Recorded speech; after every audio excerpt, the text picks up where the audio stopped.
Let's review how to use the video conversion accordion on the video editor page of Toolkit.law. Select the Suite section, then the Creative Suite, and open the video editor page.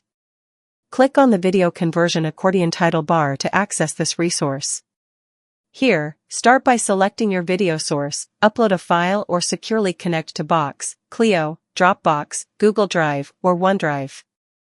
Once the file loads, the system instantly shows the video length, so you know you've chosen the right clip. Confirm footage quality and playback speed accuracy directly in the content area with picture-in-picture preview. When ready, you can convert and download in multiple formats with a single click. You can also share it securely by link, email, or feedback. This tool is designed for legal evidence, filings, and client communication. It delivers fast, dependable results. And that's how you use Toolkit.law's video conversion accordion.